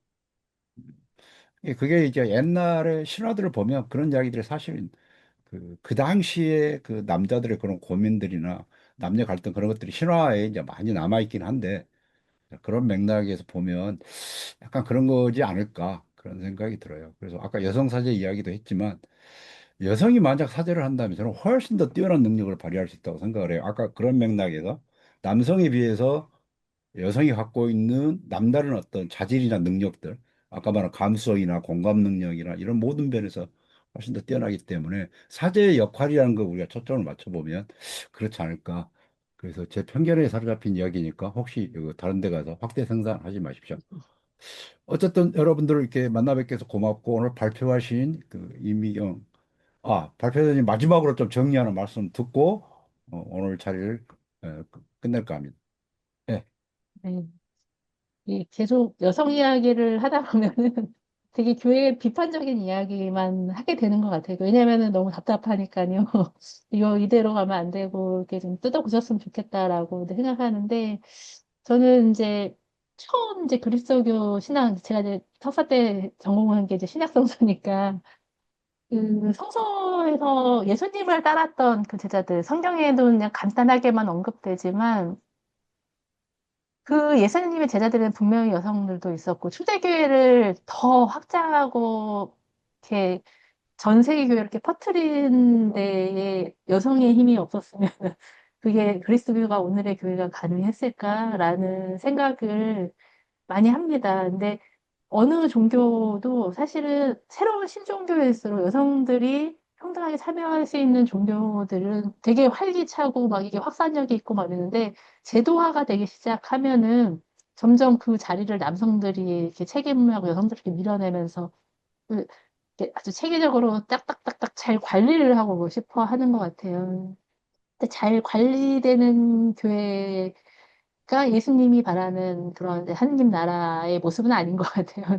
좀 자유로운 그런 교회, 그러면서 또 그 신앙의 기쁨을 같이 나눌 수 있는 교회의 모습은 바로 이제 여성들이 사실은 그 기쁨을 먼저 살고 그걸 살아내는 사람들에게 나눌 수 있는 그런 교회라고 생각하고 이게 사실은 이제 여성 이야기를 하면은 남성들을 다 몰아내고 여성들이 다 차지하자는 거냐 막 이런 식으로 이제 얘기하고 아까 권력 얘기도 하셨고 남성들이 못 나가지고 여성들한테 뺏길까 봐 이렇게 두려워한다라고 하지만은 사실 여성들이라고 다 좋고 뭐 자유롭고 온유하고 이렇지 않거든요. 결코 안 그래요. 이건 권력의 속성인 것 같습니다. 그래서 권력을 가진 사람은 그렇게 되는 것 같아요. 근데 지금 여성들이 권력이 없지만 여성들도 만약에 권력을 갖게 되면은 그런 모습일 수 있고 어쩌면 그게 당연한 권력의 속성일지도 모르겠지만 그렇기 때문에 교회는 그 권력을 지향하기 위해서 여성 성직을 하는 게 아니라 사실은 이 권력이 성직이라는 직분이나 교회 안의 모든 직분이 권력이 아니라 사실은 봉사하는 직분이라고 계속 누누이 말하잖아요. 이 봉사하는데 왜 자꾸 자격을 두고 제한을 하고 이런 이 거꾸로 얘기하면 말이 안 되는 얘기들인데 우리가 하는 일들이 어떤 힘을 갖고자 하는 게 아니라 우리가 가진 은사를 이렇게 나누는 것이라는 차원에서 사실은 여성들이 자유롭게 은사를 나눌 수 있는 그런 교회의 모습으로 같이 고민이 되고 같이 이야기가 나눠지면 좋겠습니다. 네, 고맙습니다. 네, 고맙습니다. 다들 수고하셨습니다. 네, 다음 기회에 또 감사합니다. 끝내기 뵙겠습니다. 전에 예, 광고 한 말씀 드릴게요. 예, 6월 모임은 6월 29일 날 7시 반에 이제 오늘 사회를 보신 그 김항섭 선생님께서 프란치스코 교황과 해방신학이라고 하는 주제로 저희에게 좋은 말씀을 들려주시겠습니다. 예, 오랜 시간 동안 감사합니다. 예, 고맙습니다. 예, 고맙습니다. 함께 해주셔서 고맙습니다. 예, 수고하셨습니다.